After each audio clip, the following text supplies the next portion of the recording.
ایک روز ہم محبت کے سوداگر ایک ایسا سیارہ دریافت کر لیں گے کہ جہاں آکسیجن کے ساتھ ساتھ ہمیں روٹیاں میسر ہوں، یا پھر ایسا سیارہ کہ جہاں بھوک نام کا تصور بھی نہ ہوگا، ایک ایسی جگہ کہ جہاں خدا بھوک نام سے نفرت کرتا ہوگا، وہ ایک ایسی جگہ ہوگی کہ جہاں پر رہنے والے سبھی انسانوں کا مذہب بس فقط محبت بانٹنا ہوگا، جہاں مندروں اور مسجدوں کی بجائے خدا کو ٹوٹے ہوئے دلوں میں تلاش کیا جائے گا۔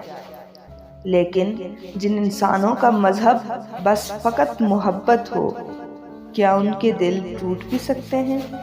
نہیں، ہرگز نہیں، کیونکہ ہمارا خدا محبت ہوگا۔ ایک ایسا سیارہ کہ جہاں خدا سے بات کرنے کے لیے، خدا سے محبت کا سرٹیفکیٹ حاصل کرنے کے لیے ہمیں کسی مولوی یا پنڈت کی ضرورت نہ ہوگی، جہاں خدا کبھی اپنے بندوں کا محبوب ہوگا تو کبھی اپنے بندوں سے عشق کرتا ہوگا۔ ایک روز ہم محبت کے سوداگر ایک ایسا سیارہ ضرور دریافت کریں گے۔